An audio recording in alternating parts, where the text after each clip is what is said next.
What's up, viewer? Welcome back to another video, my newest video, matter of fact. And in this new video, we're gonna be talking about the behind the scenes of my newest Godzilla film. Woo! Yeah!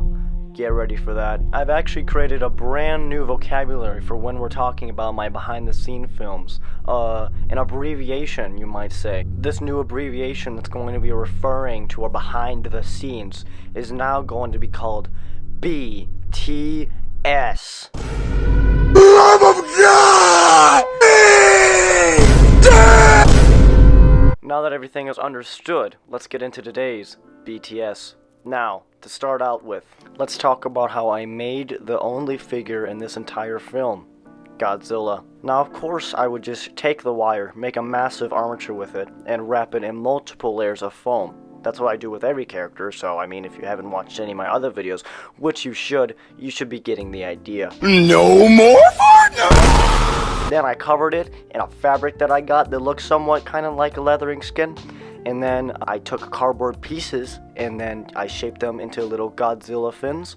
And then I put more cloth over them to make it look gray. Gray cloth, just put it over it, and then I hot glued it on top to make it look like it actually was fins.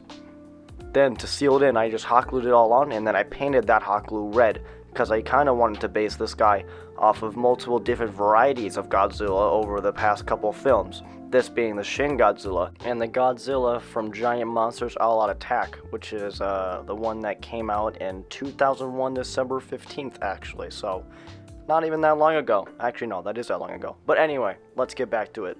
So that's how I created the character. I made his face out of clay, entire head was clay, so then I covered that with the leather fabric like I brought up before this. Then, you know, added all the clay eyes and stuff, and yeah, that's all Godzilla done. Added all the claws, the toenails, everything. Painted it, baba boy, all done. Now let's get into the set design and background characters. So, to begin with, the tank that the military people ride on. So, the tank was actually really fun to make. It's all cardboard, this giant cardboard piece. It's probably one of like the biggest things that I've made that isn't a building. So, yeah, that was fun. I'll just show some images of how I made it, how I made the mechanics of it moving and stuff like that, how I made the little gun on top of it.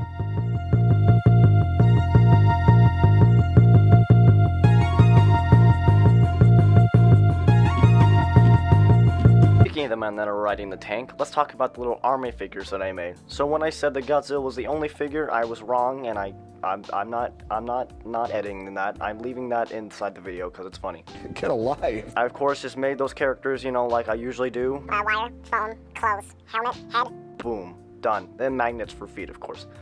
So that's the army guys done, of course. I made 3 of those figures. They all I tried to make all of them look somewhat same so that you couldn't really tell which was which, and I think it came out really good. I also made a small miniature pair of tanks, which were little clay things that were supposed to represent how small the tank actually was compared to Godzilla's massive size. That sounded wrong. These miniature tanks went along with the little miniature jets that were also attacking Godzilla, which, of course, they were puny compared to his, once again, massive size. I also had cool little figures of jets that were still pretty small but really cool. I got them from a little convention that I went to, so those were really useful. Now let's get to the set design, this being the buildings and pretty much anything that isn't characters or vehicles of any kind. So all the buildings were actually just cardboard boxes that I did not tear down, surprisingly. And then I paper maché'd those, and then I kind of just drew on them with a marker. And actually, I came out with a little pattern design that I cut out, and then I just spray painted black over it while laying that little pattern over each paper maché'd building to make it look like there's windows. I think it came out pretty well on most of them.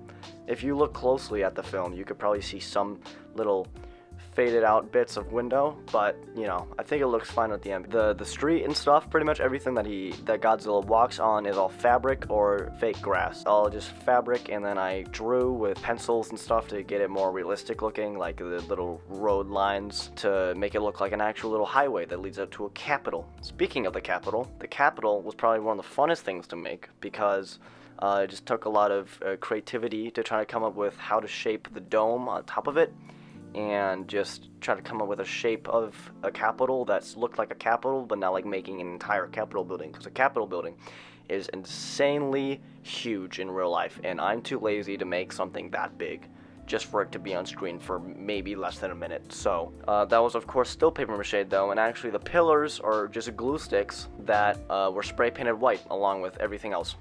Same thing was done to put the windows and stuff, and yeah, that was actually really fun to make. And I think everything turned out really well when it came to the physical creativity that it took, and I'm really proud of this film. But for the last part, let's get to the editing, because this is my most edited video that I've probably ever made and will make for a while, unless like I make some sort of Matrix thing or something like that. I don't even know. But yeah, everything in this entire film was made in iMovie. So all the explosions, all like the cinematic shots, stuff like that, it's all iMovie. So all this was for free. This, nothing cost anything. Well, actually, yeah, this probably cost a lot of money because of all the fabric and stuff. But let's not get attached to that. But when it came to like editing and stuff, it was all free because it was iMovie. Just a lot of layering and patience. So I can probably show a bunch of the green screen elements that had to be put and layered over each other multiple times just to get a single shot. So yeah, that was fun to make, and it was fun. I'm not even lying. Sound design was really cool. I really enjoyed that. Getting all like the loud footsteps for Godzilla was really enjoyable. I just found some like copyright-free roars, and then I kind of tuned them down to get them a little bit deeper, so it wasn't obvious that they were just royalty-free roars. And then the music was so cool. I wasn't expecting my brothers to give me something so upbeat. I think it really went really well with how fast the film moved. And yeah, I think it ended up really well and really cool. Music was great. And yeah, check out one of my brother's YouTube channel and Spotify, stuff like that. It's Paulmakesnoise. It's always been in the description of probably like my last 10 videos. So look in the description for that. I also have a Discord still. No one's on it. No one ever uses it. But come on, if you like, I can pretty much answer any question that you want. So it's more just like if you want to ask me a question, just ask me it on Discord. Just ping me. I don't really care. So yeah. Other than that, make sure to like the video, subscribe, ring that bell if you enjoyed it, but don't do it because of this video, do it because of my films. And I hope you enjoy my films, and I hope you enjoy this video. Goodbye, guys. Have a great day, and have a great life. Don't have a good day, have a great one.